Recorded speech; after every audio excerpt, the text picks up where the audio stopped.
भारतीय यूट्यूबर ध्रुव राठी ने मोदी सरकार के प्रोपेगेंडा को काउंटर करने के बजाय पाकिस्तान के खिलाफ ही वीडियोस बनानी शुरू कर दी। ध्रुव राठी, ये क्या एटीट्यूड है तुम्हारा? आज की इस वीडियो में हम देखेंगे ध्रुव राठी ने जो एंटी पाकिस्तान वीडियो बनाई है मोदी सरकार के खौफ से।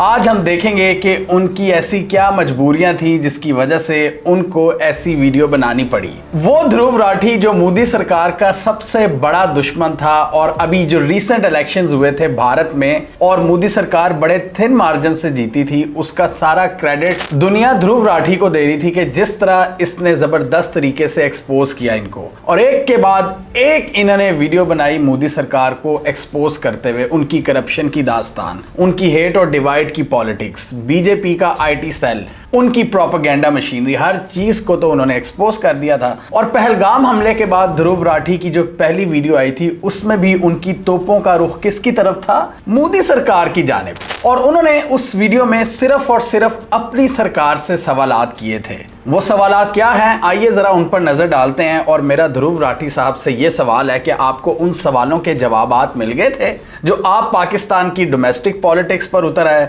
उसको डिस्कस करने लगे। उन्होंने उस वीडियो में कई सवाल उठाए। उन्होंने कहा ये तो बहुत बड़ा इंटेलिजेंस फेलियर था, पहलगाम में कोई सिक्योरिटी ही नहीं नजर आई, ना पुलिस की ना आर्मी की, 2 घंटे तक कोई बंदा ही नहीं वहां पर पहुंचा। इसके साथ ही ध्रुव राठी ने पुलवामा अटैक का भी जिक्र किया कि उस वक्त भी मोदी सरकार ने बड़े बड़े इंटेलिजेंस फेलियर्स दिखाए थे। मोदी सरकार की हेट एंड डिवाइड की पॉलिटिक्स पर सवाल उठाया था। बीजेपी के आईटी सेल को उन्होंने लताड़ा, बीजेपी के मिनिस्टर्स को उन्होंने लताड़ा, बीजेपी के ये जो पिट्ठू एंकर्स हैं अर्नब गोस्वामी जैसे लोग, इनको लताड़ा और इनका जिक्र किया कि पुलवामा के वक्त वो किस तरह खुश हो रहा था अर्नब गोस्वामी के this attack we have one like crazy, proper security क्यों नहीं दी गई पहलगाम को। ऐसी ऐसी मूवीज का नाम बता रहे थे जिनके अंदर आपको यह बताया जाता है कि आपको हुकूमत से सवाल पूछना चाहिए जब भी कोई दहशतगर्दी का हमला हो, कि हुकूमत इसको रोकने में क्यों नाकाम रही, इसको रोकने के लिए क्यों जरूरी इकदामात नहीं किए।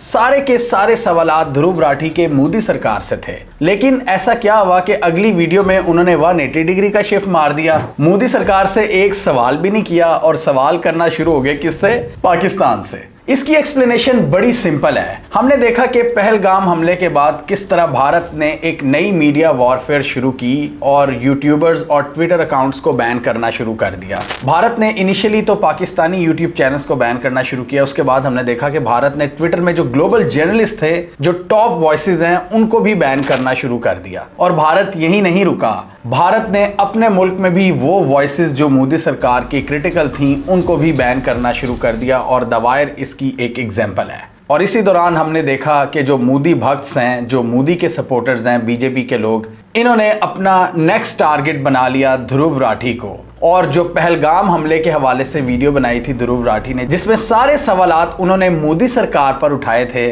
उस बेस पर इसको लताड़ना शुरू कर दिया और बैन की आवाजें चल पड़ी कि ध्रुव राठी को भारत में बैन किया जाए। ये वो वजह थी जिसकी वजह से ध्रुव राठी की हवा निकली है और उन्होंने अगली वीडियो पाकिस्तान के खिलाफ बनाई है। और उसके बाद ट्विटर पे भी हमने देखा कि किस तरह वो अपनी हुब्बुल वतनी को बार बार प्रूव कर रहे थे, कभी किसी ट्वीट के जरिए, कभी किसी ट्वीट के जरिए। और बड़ी सोच विचार के बाद उन्होंने एक वन साइडेड वीडियो बनाई और उसकी बाइसनेस के हवाले से भी मैं बात करूंगा। इसमें नंबर्स की गेम को समझना बहुत ज़रूरी है, जिसकी वजह से ध्रुव राठी के पसीने छूटे। और ख़ुद उन्होंने एनालिटिक्स दिखाई अपनी ऑडियंस की। उन्होंने कहा कि पाकिस्तान से भी मेरी 7% के करीब ऑडियंस है और भारत से कितनी है? तकरीबन 75% से ज़ायद। तो अगर भारत में ये बैन हो जाते हैं तो इनका तो सारा काम धंधा ही बढ़ जाएगा। 75% ऑडियंस भारत से बिल्कुल ख़त्म हो जाएगी। अभी मैं देख रहा था मेरे भारत के कई स्टेट से व्यूज़ आते होते थे, वो ख़त्म हो चुके हैं क्योंकि भारत ने हमें बैन कर दिया है। मेरी भारत से 25 से 30% ऑडियंस थी और ध्रुव राठी की पाकिस्तान से 7% ऑडियंस है। और उसका क्या मतलब है? तकरीबन 1 मिलियन ऑडियंस। उस 1 मिलियन ऑडियंस को ध्रुव राठी ने कुर्बान करने का सोचा कि अगर मैं पाकिस्तान से बैन भी हो जाऊं तो 1 मिलियन ऑडियंस मेरी जाएगी। अगर मैं भारत से बैन हो जाता हूं तो मेरी 70 से 80 लाख यानी 7 to 8 मिलियन की ऑडियंस जाएगी। ये बात करते हुए मैं ध्रुव राठी के जो एवरेज व्यूज हैं उनको 10 मिलियन कंसीडर कर रहा हूं पर वीडियो। तो 7 से 8 मिलियन व्यूज इसको भारत से आते हैं और तकरीबन 1 मिलियन यानी 10 लाख व्यूज पाकिस्तान से आते हैं। तो यही डर था ध्रुव राठी का, जिसकी वजह से इसने पाकिस्तानी ऑडियंस को कुर्बान करने का सोचा और अपनी मेन ऑडियंस को इसने बचाया है। इसकी सारी रोजी रोटी खतरे में पड़ चुकी थी और इसने अपने ही जो बनाए हुए स्टैंडर्ड्स थे उनको तोड़ के रख दिया है। इससे हमें ये भी पता चलता है कि ये जो फेक ऑरा बनाया होता है कई लोगों ने कि हम बड़ी अनबायस्ड रिपोर्टिंग करते हैं, ये असल में दोगले होते हैं और इनको परवाह सिर्फ और सिर्फ अपनी कमाई की होती है।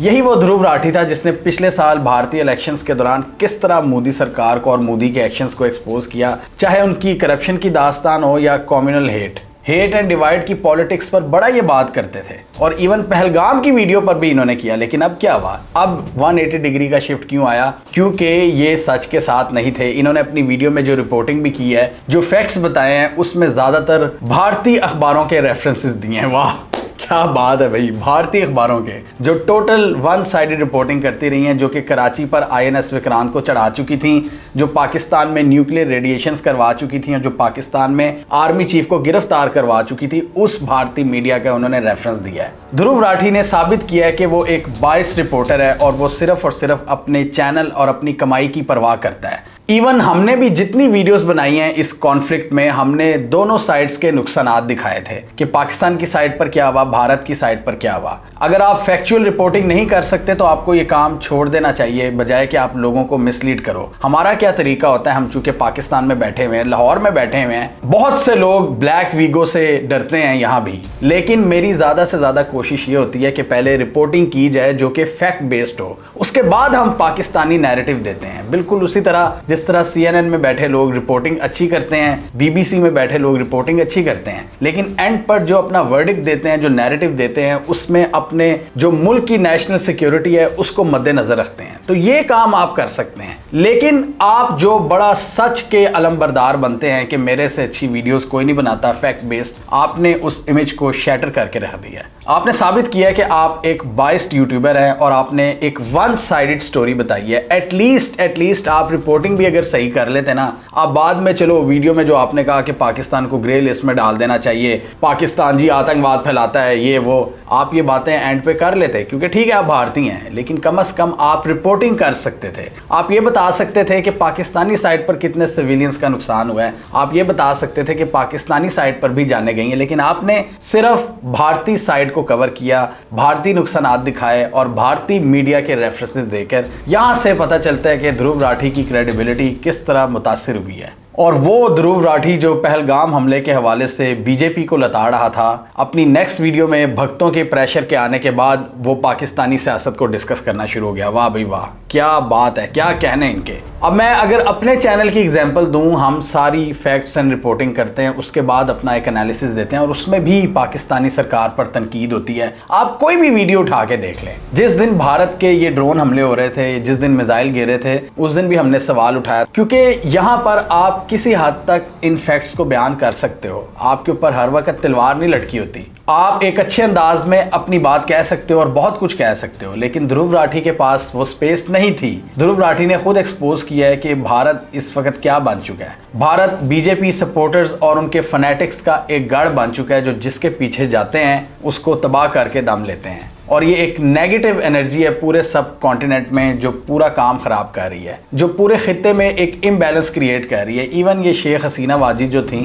जो भारत की पिट्ठू थी, उन्होंने भी एक दफ़ा मोदी सरकार से कह दिया था कि जब आप अपने मुल्क में मुसलमानों के साथ ज्यादतियाँ करते हो तो उसकी वजह से पूरे साउथ एशियन कॉन्टिनेंट पे प्रेशर पड़ता है, और हमारे मुल्क में फिर जो मुसलमान हैं वो हिंदूज के साथ ज्यादती करते हैं, उनके जो जज्बात हैं वो भड़क जाते हैं। तो बीइंग अ लार्जेस्ट कंट्री, जो अपने आप को कहते हैं कि लार्जेस्ट डेमोक्रेसी है, भारत ये सोचता ही नहीं है कि उनके यहाँ जो इकदाम होते हैं उससे पूरे खित्ते में क्या असर पड़ेगा। और आप देखें, इतना बड़ा नाम जो मशहूर था कि बड़ी अनबायस्ड रिपोर्टिंग करता है, उसकी किस तरह धज्जियाँ उड़ी है। और इसमें भी जो मेन वजह है वो मोदी सरकार है कि ध्रुव राठी साहब की किस तरह कांपे टांग गई थी जो उन्होंने इस तरह की वीडियो बनाई है, वन साइडेड बाइस्ड वीडियो। और इस वीडियो में ना इनको बीजेपी की गलतियां नजर आईं, ना गोदी मीडिया का कोई बकवास नजर आई, और ना ही अपने इंटेलिजेंस फेलियर्स नजर आए जो इन्होंने पहली वीडियो में बताए थे। इसके अलावा भी ध्रुव राठी की इस वीडियो में बहुत से फैक्चुअल एरर्स थे, प्रोनाउंसिएशन के एरर्स थे। बहुत ही भोंडे तरीके से ये बहुत सी चीज़ों का नाम ले रहे थे। ना ही इनको ये पता है कि IMF और पाकिस्तान की डील कितने बिलियन डॉलर्स की थी। ध्रुव राठी की बात करें तो मैं पर्सनली इनकी वीडियोस नहीं देखता, क्योंकि मेरा हमेशा से ये ख्याल था कि इनकी वीडियोस देखने के बाद मुझे कोई खास इन्फॉर्मेशन नहीं मिलेगी। बहुत ही ओवर सिंप्लीफाइड तरीके से ये चीज़ें बयान करते हैं और सतही फैक्ट्स होते हैं, यानी ऊपर ऊपर से, जैसे विकिपीडिया से कोई फैक्ट्स निकाल कर पढ़ रहा हो। और क्रिटिकल एनालिसिस उसमें बहुत कम होता है, उसमें भाषण बहुत ज़्यादा होता है, ज्ञान बहुत होता है, लेकिन क्रिटिकल एनालिसिस या डीप एनालिटिकल फैक्ट्स बहुत कम होते हैं। अभी भी ये जो वीडियो बनाई है इसमें इन्होंने सिर्फ और सिर्फ भारतीय रेटरिक को दोहराया है कि जी पाकिस्तान आतंकवाद का हब है, मसूद अजहर, जैश ए मोहम्मद, हाफिज सईद, फलाना टमकाना, यही चीज़ें, और इंडियन मीडिया को कोट किया है। एक दफ़ा मैं इनकी वीडियो देख रहा था रशिया यूक्रेन जंग के हवाले से, और इसने एक बहुत ही मेन फैक्ट मिस कर दिया कि वो क्या रीज़न थी कि पुतिन ने यूक्रेन पर चढ़ाई की है। और वो रीज़न ये थी कि पुतिन ने यूक्रेन को क्लियर कट समझाया था कि अगर आपने नेटो ज्वाइन की तो ये हमारे लिए रेड लाइन होगी। जो इसने पहले वीडियो बनाई थी उस कॉन्फ्लिक्ट के वक्त ये वो चीज़ मिस कर गया। और अभी रिसेंटली मैं इनकी कोई वीडियो देख रहा था तो उसमें इन्होंने ये फैक्ट बयान किया। इन्होंने कहा कि पुतिन ये कहते हैं कि हम इस वजह से यूक्रेन पर चढ़ाई करते हैं। ध्रुव राठी ने फाइनली ये मेंशन किया कि पुतिन का ये पॉइंट ऑफ व्यू है कि हमने यूक्रेन पर क्यों हमला किया था, क्योंकि ये हमारी रेड लाइन है, और उसको ध्रुव राठी ने बकवास डिक्लेयर कर दिया। कहता है ये पुतिन की बकवास है। ये बात अमेरिकन स्ट्रेटेजिक थिंकर्स कहते हैं, अमेरिका में बैठे हुए लोग कहते हैं कि पुतिन की ये रेड लाइन है। खुद भारतीय एनालिस्ट M.K. भद्रा कुमार, उनको जाके जरा पढ़ लेंगे, उनका क्या पॉइंट ऑफ व्यू है इस हवाले से। रशिया का ये जेन्युइनली एक नेशनल सिक्योरिटी का मसला था। आज से 30 साल पहले नेटो ने रशिया को कहा था कि हम ईस्टवर्ड एक्सपेंशन नहीं करेंगे, लेकिन जब उन्होंने ईस्टवर्ड एक्सपेंशन शुरू की, रशिया के अंदर खतरे की घंटियां बजी और तब उन्होंने यूक्रेन को वार्न किया था। और ध्रुव राठी के मुताबिक पुतिन ये बकवास करते हैं। ये इनका नॉलेज है जियोपॉलिटिकल अफेयर्स को लेकर। और इसके अलावा ये क्या वीडियोस बनाते हैं, नेटफ्लिक्स पर कोई सीजन आ गया या कोई नई भारतीय मूवी आ गई, उसको एक्सप्लेन कर दिया। कुछ इनकी वीडियोस अच्छी भी होती हैं जो स्पेस से रिलेटेड होती हैं, जो साइंस से रिलेटेड होती हैं, नो डाउट उनमें कंटेंट होता है। और सबसे बड़ी इनकी जो पावर है वो है एनिमेशन की पावर। इसके अलावा आप कोई भी वीडियो उठाकर देख लें, कोई ऐसा एनालिसिस, ऐसा टॉपिक जिस पर मैंने और इन्होंने वीडियो बनाई हो, आप खुद देख लें कि इंफॉर्मेशन लेवल क्या होता है। मैं कोशिश करता हूं कि 10 से ज़ायद जगहों को पढूं, ह्यूमन पॉइंट ऑफ व्यू लूं, एक्सपर्ट्स की बात सुनूं, ट्विटर पर क्या चल रहा है, डिफरेंट आर्टिकल्स में क्या लिखा जा रहा है, बुक्स में क्या लिखा हुआ है, हिस्टोरिकल पर्सपेक्टिव। लेकिन ये सिर्फ सतही बातों को बड़ा ज़बरदस्त तरीके से एनिमेट करवा कर आपको दिखा देते हैं और मिलियंस ऑफ व्यूज़ हासिल करते हैं। और बहुत ही ओवर सिंप्लीफाइड कॉन्टेंट होता है। सिर्फ इनकी पावर है अच्छी एनिमेशन। इसके अलावा अगर इनके बारे में हम मज़ीद डीपली एनालाइज करें तो जब पिछले साल ये मोदी सरकार को लताड़े थे इलेक्शन कैंपेन के दौरान, ये ऐसे पीछे पड़ गए थे कि जैसे मोदी सरकार ने इनके पैसे वापस करने हैं। तो उस वक्त जो बहुत से भक्त थे, जो मोदी सरकार के भक्त थे, उन्होंने उस वक्त ध्रुव राठी को ग्लोबल इस्टेब्लिशमेंट का एजेंट करार दे दिया था कि ये जॉर्ज सोरोस से पैसे ले रहा है, उन ग्लोबलिस्ट से पैसे लेकर वीडियोस बना रहा है जो मोदी सरकार को गिराना चाहते हैं। वही ग्लोबलिस्ट जिन्होंने मोदी के दोस्त अदानी पर केसेस बनवाए हैं अमेरिका की कोर्ट्स के अंदर, उनसे पैसा लेकर ध्रुव राठी वीडियोस बना रहे हैं। ये खुद भारतीय कहते थे जो कि भक्त है। तो अब इन्होंने क्या किया है, सिंपली उन भक्तों को अपनी साइड पर करने की कोशिश की है, इनको अपीज किया है। अपीज का मतलब आप समझते हैं ना कि किसी से इंटिमिडेट होकर उसको खुश करने की कोशिश करना कि वो मेरे पर हमला ना करे। और ध्रुव राठी का अगर हम पैटर्न देखें तो ऐसा लगता है कि वो ग्लोबलिस्ट एजेंडा को लेकर चल रहे हैं। इनको पॉपुलिस्ट लीडर्स बिल्कुल भी नहीं पसंद, इसलिए मोदी सरकार से इनकी दुश्मनी है। पुतिन के यूक्रेन हमले के पीछे जो स्ट्रेटेजी है उसको ये बकवास कहते हैं, और डोनाल्ड ट्रंप भी इनकी नज़र में एक बेकार पॉलिटिशियन है। तो इसलिए मोदी भक्त इनको ग्लोबलिस्ट का एजेंट करार देते हैं कि ये तो उनकी इमा पर चल रहे हैं और भारत में रिजीम चेंज ऑपरेशन करवाना चाहते हैं, मोदी को हटवाना चाहते हैं। और इस बार ध्रुव राठी पर प्रेशर इतना ज़्यादा बढ़ गया था क्योंकि पहलगाम हमले के बाद स्टेक्स बहुत हाई थे, जज्बात बहुत हाई थे, तो इनको बैन करने की कंप्लीट तैयारी थी। उस बैन को इन्होंने अवॉइड किया है और एक न्यू स्ट्रेटजी के साथ वन साइडेड वीडियो बनाई है। उन्होंने सोचा होगा कि पाकिस्तान क्या खतरा है मेरे लिए, 7% ही ऑडियंस है ना, अगर वो जाएगी तो उसका तो कोई मसला नहीं, लेकिन एक्चुअल मसला है 77% ऑडियंस जो कि भारत से आती है। ध्रुव राठी को अपनी सरकार से ये भी पूछना चाहिए कि ये जो बैनिंग की एक नई गेम शुरू की है, ये इन्होंने क्यों शुरू की है। ये एक नई मीडिया वॉरफेयर शुरू की है मोदी सरकार ने। ना सिर्फ पाकिस्तानी यूट्यूब चैनल्स को बैन करवाया, बल्कि बहुत से पाकिस्तानी और ग्लोबल जर्नलिस्ट को ट्विटर पर बैन करवाया। भारत के अंदर 8000 से ज़ायद अकाउंट्स हैं। भारत अपने आप को सबसे बड़ी डेमोक्रेसी कहता है, लेकिन डिजिटल मीडिया पर जो कुछ चल रहा है भारत उससे बहुत ज़्यादा इंटिमिडेट होता है और यही डर पास ऑन होता है फिर यूट्यूबर्स के अंदर, जो हमने ध्रुव राठी के अंदर देखा है। इससे हमें एक चीज़ ये भी पता चलती है कि पाकिस्तान का जो नैरेटिव है वो डिजिटल पर बहुत स्ट्रांग है कि भारत उससे इंटिमिडेट हुआ है और उसने हमारे चैनल्स को और ट्विटर अकाउंट्स को बैन करना शुरू किया है। हालांकि हमारी पॉपुलेशन उनसे 6 गुना कम है, फिर भी डिजिटल मीडिया और नैरेटिव मेकिंग में हम ज़्यादा तगड़े निकले हैं। भारत हमारे क्रिटिकल थिंकर से खौफजदा है और इंटेलेक्चुअल यूट्यूबर से उनको खतरा है, जिसकी कंफर्मेशन खुद भारतीय सहाफ़ी ने की थी। इस वीडियो में हमने एक्सप्लेन किया था। पाकिस्तान ने इस बार भी भारतीय प्रोपेगेंडा की धज्जियां उड़ाई हैं, जिसकी वजह से मोदी सरकार परेशान हुई है और उन्होंने ये फैसला किया कि भारतीय अवाम को वो दिखाया जाए जो सिर्फ हम बोलेंगे, वो दूसरी साइड का पर्सपेक्टिव समझ ही ना सकें, उन्हें ब्रेन डेड ज़ॉम्बीज़ बना दिया जाए, वो वन साइडेड नैरेटिव देखें। आजकल के डिजिटल दौर में भी 2025 में भी भारत ने वो काम किया है जो रूस और चाइना ने किया था इससे पहले, कि अपने दुश्मन मुल्क का कंटेंट कंप्लीटली बैन किया हुआ था। लेकिन फ़र्क ये है कि वहाँ उनकी अपनी ऐप्स हैं, अपने सोशल मीडिया प्लेटफॉर्म्स हैं, वीचैट है वहाँ पर। लेकिन भारत ने सेम प्लेटफॉर्म्स पर पाबंदी लगाई है जो कि भारत के इंडिजिनस प्लेटफॉर्म्स नहीं हैं, यूएस बेस्ड प्लेटफॉर्म्स हैं, जहाँ पर पाकिस्तानी भी हैं, इंडियंस भी हैं। फेसबुक पर, यूट्यूब पर, इंस्टाग्राम पर उनको बैन किया है। टिकटॉक को ये ऑलरेडी बैन कर चुके हैं। और अब मज़े की बात यह है कि पाकिस्तान में ट्विटर अनबैन है और भारत के अंदर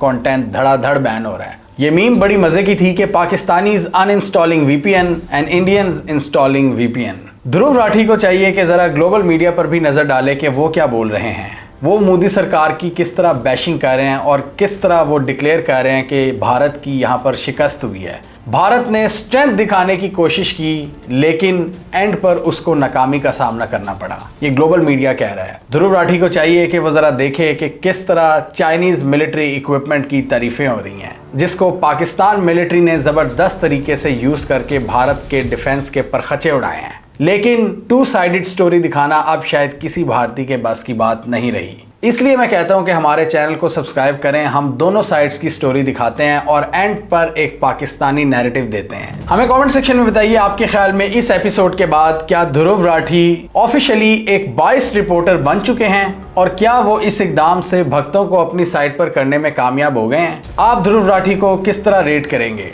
कमेंट कीजिए। इसके अलावा हमारा यूट्यूब चैनल सब्सक्राइब कर लो, साथ ही वो बेल आइकॉन भी दबा लें ताकि वो स्टोरीज दुनिया भर से पाकिस्तान से जिनकी मेन स्ट्रीम मीडिया पर प्रॉपर कवरेज नहीं होती हमारे प्लेटफॉर्म के थ्रू आप तक टाइम पर पहुंच जाएं।